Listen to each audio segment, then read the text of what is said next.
Thank you everybody for coming. I'm sure you have a busy day, and so it means a lot that you'd come by and join our webinar.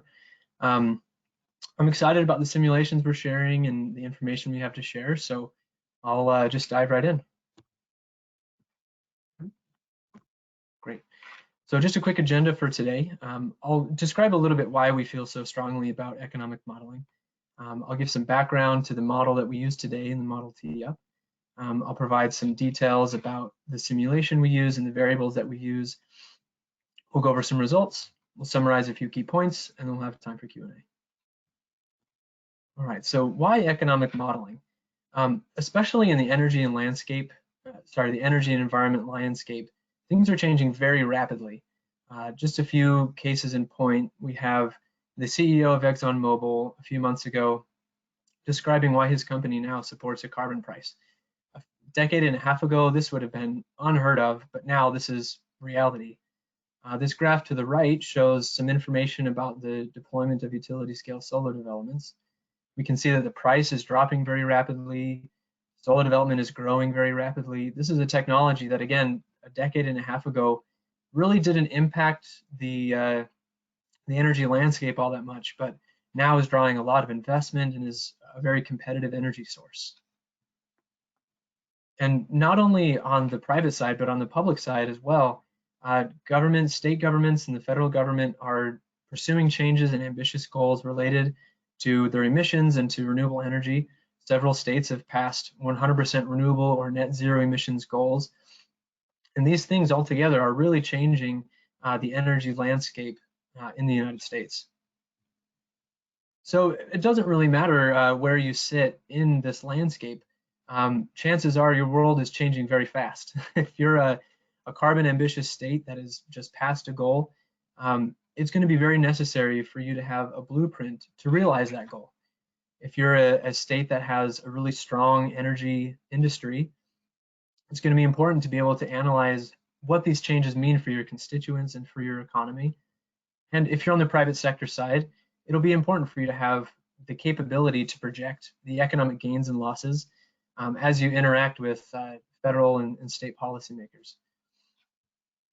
Because at the end of the day, energy, the environment, and the economy, they're all interwoven, they're all interconnected. And that's really the premise of not only this webinar, but the E3+ model in general.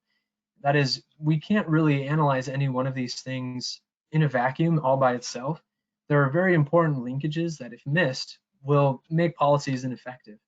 And so what we hope to show is that as we analyze the environmental impacts and the energy impacts and the economic impacts of certain policy ideas, that we'll be able to formulate a better solution, not only for the environment, but also for those that live in your state. Great, so just a little bit of background on the E3+ model. It's based upon our flagship PI+ model. So all the economic variables are there for users to evaluate and to manipulate to see what will happen if a different policy is passed. What's unique about the E3+ model is that there are variables and there are modules that uniquely enable the user to understand the energy and environmental implications of the policy idea that they have. So for example, it's possible to simulate the construction or decommissioning of energy assets. We can look at the economic impacts of pollution, etc.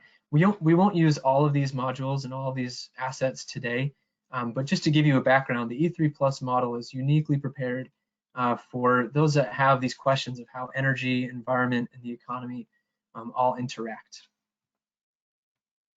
Great, and further background on the model that we're using. This is a very dynamic model that we use, and so in the simulation that we'll share, there will be some manipulations we'll make to consumption, but what's happening in the background of this model is that there are important linkages between consumption and output and employment that will then cause a feedback, and we'll be able to see the dynamic response of the changes that we make.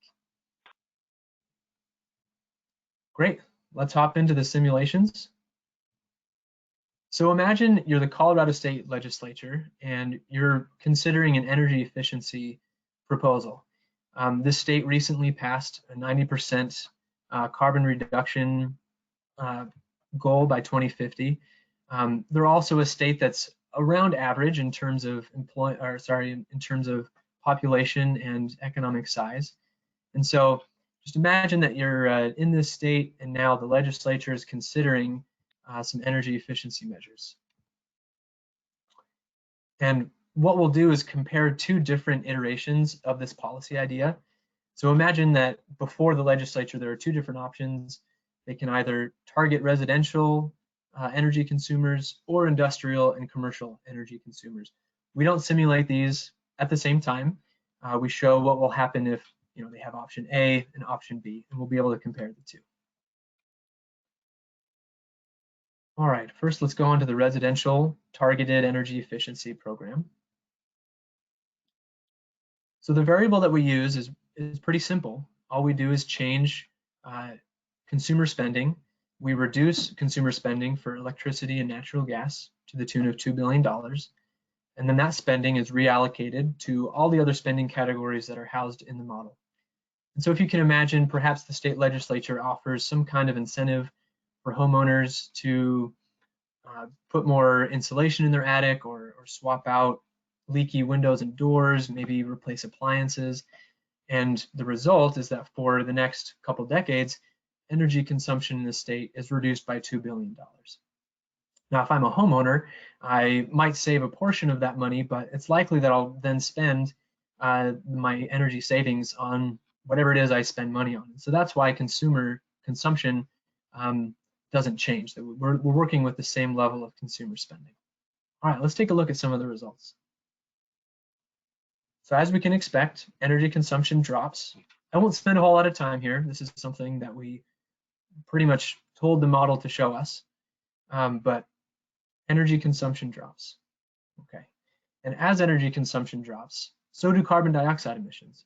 Again, for a state where coal constitutes about 50% of the energy makeup, this is an expected result, but the magnitude is important. So for a state that's trying to become carbon neutral, it's important to understand that if we pass some kind of energy efficiency measure, we can expect about a 5.5, maybe a 6 million metric ton carbon savings every year. So that's about 6% of carbon dioxide emissions currently coming from Colorado.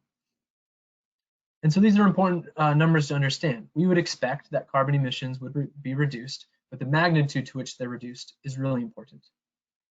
So before we look at the economic impacts, let's just kind of briefly look at these energy and CO2 emissions. So we see a reduction in energy, we see a reduction in emissions. It's straightforward, we expect it, but the magnitude to which these changes are occurring are important.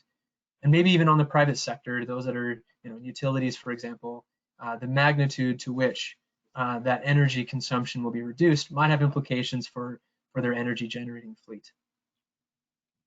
All right. Now the economic summary is quite mixed, and I was quite surprised to see this result. Let's break this down a little bit. This thicker blue line that we have at the top is total employment, and we see significant gains. And so this is a great metric. Employment is up. We're hiring more people in the economy. However, GDP is on the negative, and we see a reduction in GDP despite that increase in employment. Now, I was very surprised to see this result because typically these values usually move together. But for some reason, we're seeing together an increase in employment, but a reduction in GDP.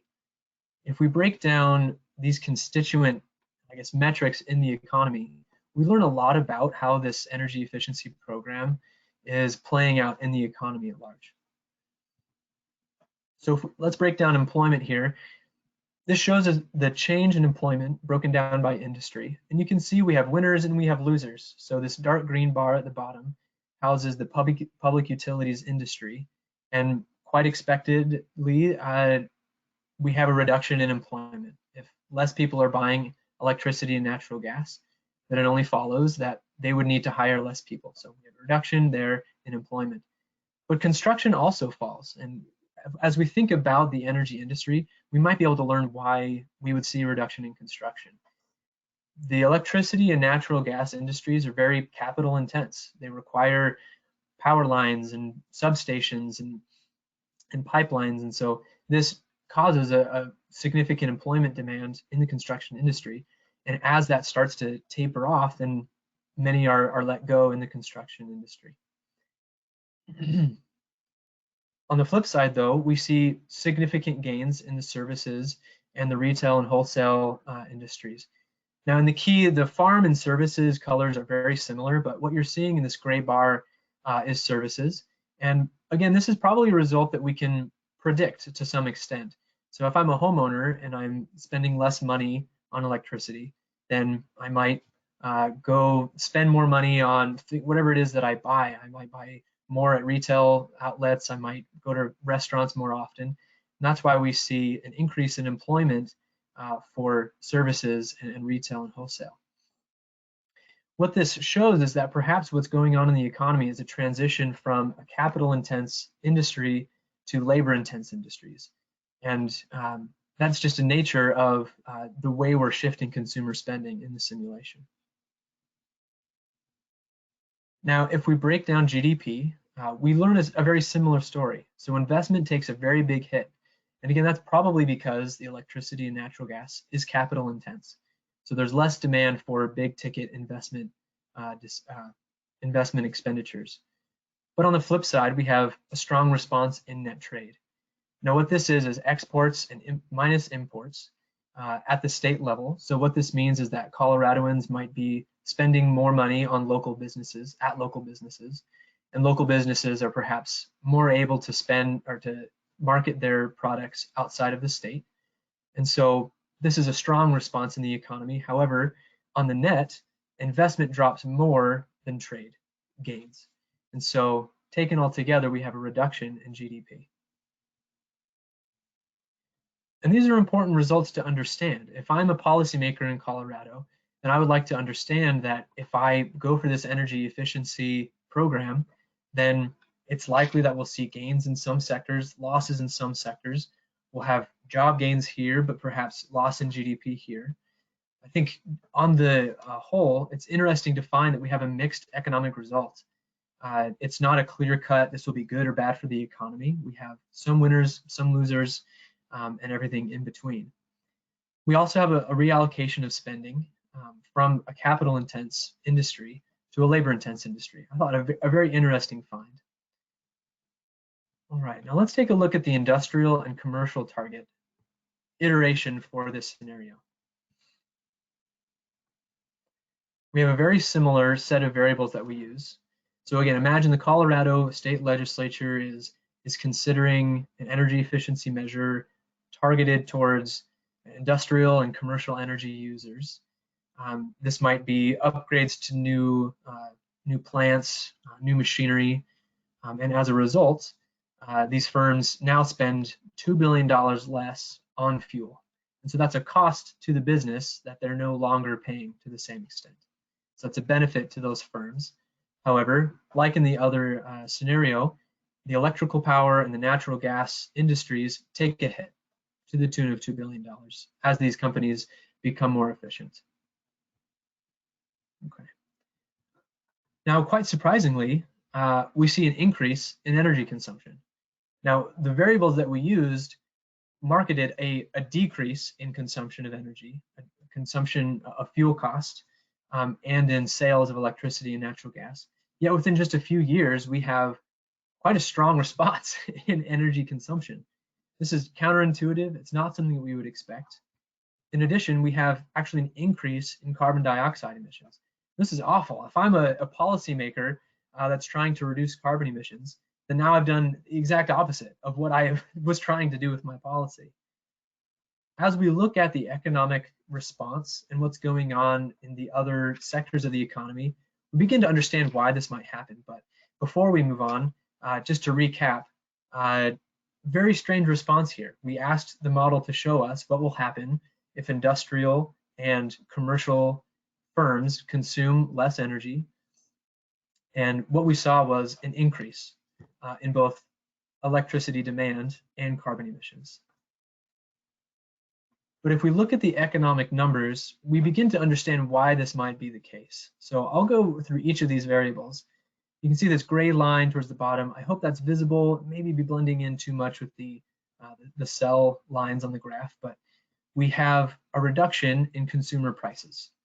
This is probably because with a lower fuel cost, these companies are able to sell their products at a lower price. As a result, this brown line towards the top, real disposable personal income increases quite significantly. And at the same time, we have employment that is increasing and gross domestic product that are increasing. And this time they're moving closer in concert with each other, something that we would expect. And so these are great economic numbers. This is a policy that we've implemented that seems to benefit the economy quite substantially.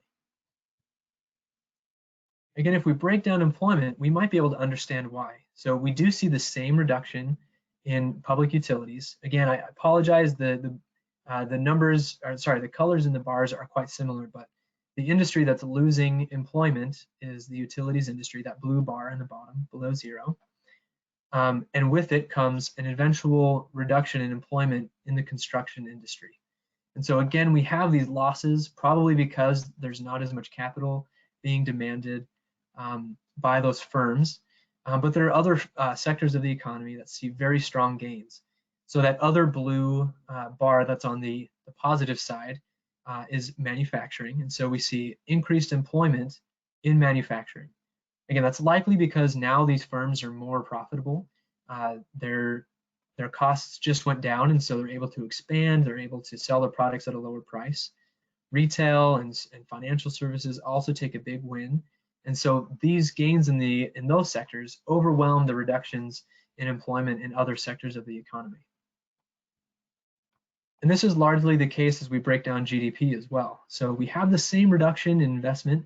It comes a little bit later in the time frame, but on the positive side, you have very strong gains in consumption and in net trade. That's, again, probably because as prices become cheaper, then households are able to spend more. They're able to use that increased consumer spending, that disposable income, to increase their spending. And again, net trade, this is probably because firms are more profitable and they're able to sell more. So here we see quite a different economic outlook to what we expected initially. So we have quite a strong jobs response, 5,000 jobs created annually through this scenario, and a positive GDP response. But we also see the same shift. So investment drops, but this is overwhelmed by other gains in the economy. All right, so let's summarize what's happening in these two scenarios and see if we can make some comparisons. So initially, just comparing some of the key metrics, the emissions outlook for both of these scenarios are very different. For one, the residential focused sector, we see a significant healthy reduction in carbon emissions, something that the policymaker might be trying to achieve with this policy idea. Again, nearly 5.5 million metric tons saved every year. Again, that's about 6% of Colorado's average carbon emissions. So that's not going to solve their problem. That's not going to get them to net zero, but they're on their way. They've made a huge gain with this policy idea. On the commercial and industrial side, that's not the case. Carbon emissions actually increased. Now, this isn't to say that any energy efficiency measure focused on commercial or industrial sectors is doomed to fail. Simply the way we've modeled it in this model has produced this result.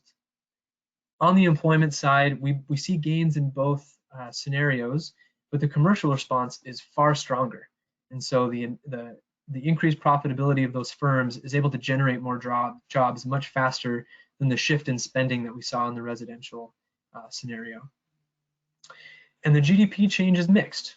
As we said before, the commercial and industrial scenario provided a strong GDP response, whereas in the residential scenario, we see an average reduction in GDP growth. So perhaps some key takeaways to take away from this comparison is that the emissions reduction is not necessarily guaranteed. There are policy ideas that seem to make sense, that seem like if we follow, then we'll be able to experience a reduction in emissions. But the dynamic response in the economy is tricky sometimes, and so it's important to have tools like REMI's models in order to understand why the economy is reacting in the way that it is, in a way that's probably counterintuitive to what we would think. In addition, economic losses are not always guaranteed, and they're not always balanced. They're not balanced throughout the economy. There are winners and there are losers, and taken together, that might be a net gain or net loss for the economy. But as many things are, the devil is in the details as to the way the policy is designed and the way it interacts with different sectors in the economy. So to take all of these, this presentation all together, the energy landscape is changing, and it's changing rapidly. This is both as a result of policy changes at the federal and state levels, but also private sector shifts and new technologies coming online. And as these shifts occur, it's very important for stakeholders to be able to understand not just the energy implication in isolation or the economic implications in isolation or the environmental, but to see them all mixing and all interacting with each other. In the scenarios that we shared, we saw that an environmental response, the reduction in CO2 emissions, had an impact on the energy industry, which then had impacts on the economics, which then re-impacted the energy consumption habits in the economy. And so what we hope to illustrate in this example is that rigorous economic analysis will be increasingly important. It's important today and will be important in the future as we try to grapple with the policy challenges that many states are facing. Again, whether you're trying to reduce your carbon emissions down to zero, or whether you're a state that's trying to react to shifts in the energy industry, these kinds of tools will be increasingly important, and REMI is uniquely prepared to be that powerful tool to show those environmental and economic impacts. I'll close with just a few more details about the REMI process and about the models that we have. And so we have clients throughout the country that have utilized these models to solve the problems that they face. Our clients range from universities to metropolitan planning organizations, and they're spread throughout the country in Colorado and California and in the East Coast. And in addition, we have a variety of features in the E3 Plus model specifically. Now, we just focused on a couple assets that the E3 Plus model provides in analyzing the energy and carbon emission response to economic decisions. But we're also able to see how changes in generating facilities might impact the economy, how pollution controls impact the economy, even the response to natural disasters. And so if you're working in a space where you see the intersection of energy and the economy and the environment, E3 Plus is a tool that will probably make your life a lot easier. We've been around since 1980. We're peer reviewed. The models that we use use public data, we use public equations, and so if you're trying to use the information from these models to convince another stakeholder, then this is a tool that is rigorous and that others can rely upon and recreate to test the viability of what you're finding.